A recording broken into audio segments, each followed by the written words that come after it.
ओम श्री साई नाथाय नमः। आज मैं साईं बाबा की कही हुई 5 ऐसी बातें बताने वाली हूँ जिसको अगर हम सभी मान लेते हैं तो किस्मत बदलते देर नहीं लगेगी। जितने भी साईं भक्त हैं बाबा पे बहुत भरोसा करते हैं और बाबा उनकी हर मनोकामना पूर्ण भी करते हैं। साईं बाबा ने बहुत सी ऐसी बातें कही हैं जो हम सभी के जीवन में सफलता और सुख का गूढ़ रहस्य उसमें छुपा हुआ है। इंसान अगर इसे अपने जीवन में उतार ले तो शायद ही जीवन में किसी चीज़ की कमी हो। साईं बाबा ने अपना पूरा जीवन जो है फकीरों की तरह गुजारा है।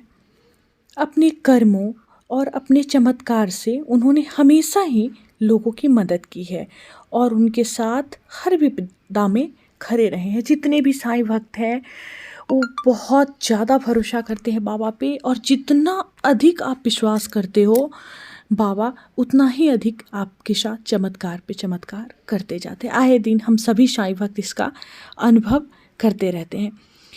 साईं बाबा ने कभी भी किसी से ऐसा नहीं कहा कि तुम मेरी पूजा करो, बल्कि वह हमेशा अपने भक्तों से केवल प्रेम की मांग करते थे।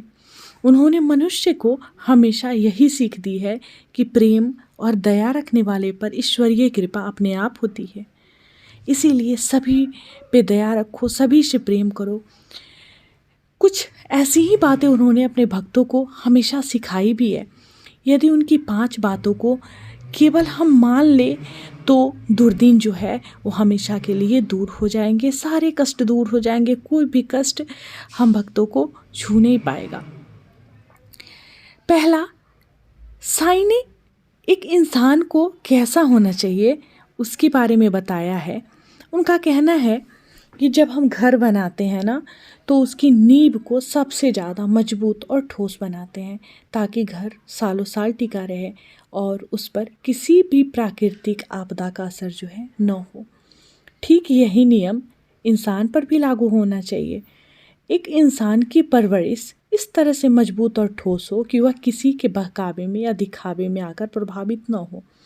तो अपने बच्चों को हमेशा ऐसा संस्कार दे, ऐसा परवरिश दे कि वह हमेशा मजबूत और ठोस हो, कभी भी किसी के दिखावे से प्रभावित होकर गलत राह न पकड़े, बल्कि अपने सिद्धांतों और वसूलों पर हमेशा टिका रहे। ऐसे इंसान पूजनीय बनते हैं।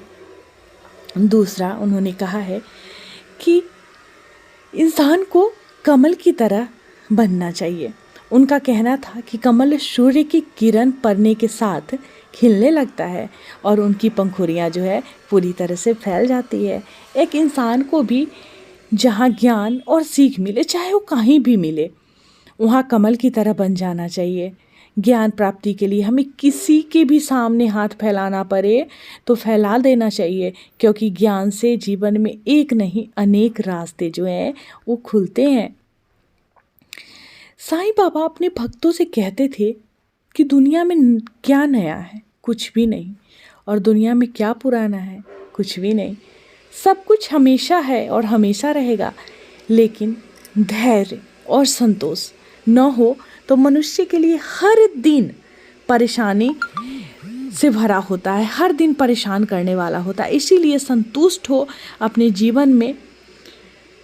सबसे पहले संतुष्टि को ही लाना चाहिए, सर्वप्रथम संतुष्टि को विकसित करना चाहिए, संतुष्ट रहना चाहिए हमें अपने जीवन में। ठीक है। इसके बाद चौथा उन्होंने कहा था कि अपने भक्तों को अपने अनुभवों से सीख लेने के लिए वो कहते थे कि आप अनुभव से सीख लो।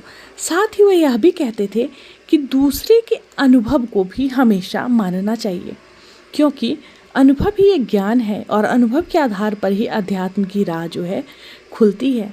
मनुष्य अनुभव के माध्यम से सीखता है और आध्यात्मिक पथ विभिन्न प्रकार के अनुभवों से भरा हुआ है। तो हमेशा अपने अनुभव से ज़रूर सीखना चाहिए। साईं बाबा का कहना था, 5वां कहना, कि सभी कार्य विचारों के परिणाम होते हैं। यदि कोई बुरा कर्म करता है तो ये उनके विचार का ही फल होता है। और कोई अच्छा कर्म करता है तो ये भी उनके विचार का ही परिणाम होता है। इसीलिए विचार मायने रखते हैं और इसे शुद्ध और सही रखना चाहिए। हमेशा अच्छा सोचिए, अच्छा विचार रखिए। तो साईं बाबा के ये जो 5 जीवन में प्रगति करने की राह थी जो मैंने आपको बताया है, जो साईं बाबा ने कहा था, इसलिए इन 5 मूल मंत्रों को हमेशा आप सभी साईं भक्त ध्यान में रखिए, तो आपके जीवन में कोई परेशानी नहीं आएगी। आप कभी भी किसी बात से परेशान नहीं होंगे। श्रद्धा और सबूरी हमेशा आपके अंदर रहेगी और आप जीवन की हर कठिनाइयों का सामना कर पाएंगे। आप हंसते हंसते हर एक सुख दुख को सहन कर लेंगे। ओम साईं राम, जय साईं राम, सबका मालिक एक।